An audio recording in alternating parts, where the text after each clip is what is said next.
लेकिन आदिवासी शब्द हमको अंग्रेजों ने दिया, वो शब्द ट्राइबल लेकर के आए थे और ट्राइबल का उन्होंने हिंदी अनुवाद यहाँ पर किया।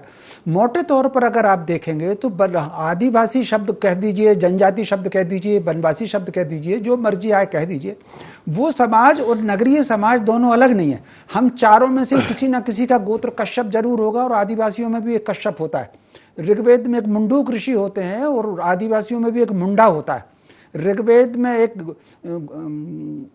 गौंडपाद ऋषि आते हैं, आदिवासियों में गौंड भी होता है। तो आप अगर देखेंगे तो सारे उनके आदिवासियों से मिलते हैं। इसके अलावा गोत्र परंपरा केवल सनातनियों में है, अब आदिवासियों में भी गोत्र परंपरा होती है। अब सनातनियों को छोड़ करके संसार के जितने धर्म हैं सब एक ईश्वरवादी हैं, किसी एक कोई ईश्वर मानते हैं। केवल सनातन में ऐसा है कि आप अगर पेड़ को भी पूज लें, पानी को भी पूज लें, पत्थर को भी पूज लें, तब भी आप सनातनी हो। यही परंपरा हमारे आदिवासियों में है। तो कुल मिलाकर के वो और हम एक हैं। ये वो अंग्रेजों ने डिवीजन एंड रूल का जो फायदा किया था वो है। स्वतंत्रता संग्राम आप अगर देखें, जो 712 में जो पहला बड़ा आक्रमण हुआ था मोहम्मद बिन कासिम का, वहां से लेकर के 1857 तक ऐसा कोई आक्रांता नहीं, कोई ऐसा युद्ध नहीं जिसमें वनवासियों का बलिदान ना हुआ हो, आदिवासियों का बलिदान ना हुआ हो। सिंध में अगर सबसे बड़ा युद्ध हुआ है तो वनवासियों के नेतृत्व में, वनवासियों के सहयोग से हुआ है।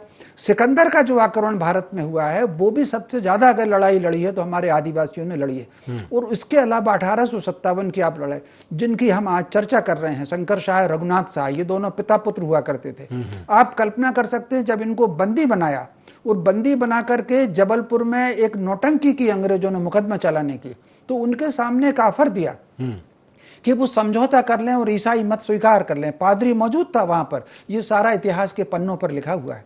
लेकिन कहीं ना कहीं दोनों पिता पुत्र ने समझौते की उन शर्तों को मानने से इनकार किया और तोप के मुंह पर इनको बांध करके उड़ाया गया। न केवल इनको बांध करके उड़ाया गया बल्कि पूरे परिवार को, और पूरे जो नरसंहार हुआ है 1857 में, वो रोंगटे खड़े कर देने वाला है। अगर आप बिरसा मुंडा के समय का देख लीजिए, टांटिया भील के समय का देख लीजिए, ये जो झाबुआ से लेकर के धार की पूरी पट्टी है, जब टांटिया भील का ऑपरेशन अंग्रेजों ने किया और उसके बाद उन्होंने जो सामूहिक नरसंहार किए, जंगल जंगल जंगल नरसंहार किए, वो भी सब इतिहास के पन्नों पर मौजूद है।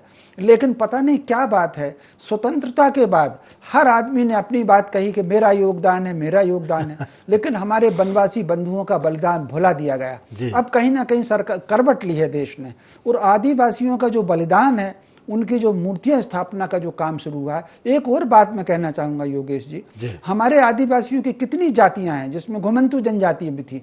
अंग्रेजों ने उन जातियों को अपराधी घोषित कर दिया था, जो स्वतंत्रता के वर्षों बाद तक वो अपराधी की सूची में ही थे, और उसको कोई भी थानेदार पकड़ करके उनको बंद कर देता था। वो सारा का सारे कानूनों में परिवर्तन हुए हैं, और जो मूल हमारा जो सम्मानीय था वो कहीं ना कहीं आज हमको आदिवासियों में, वनवासियों में, जनजाति जो भी उनको हम नाम दे दें, उनको सम्मान आ रहा है।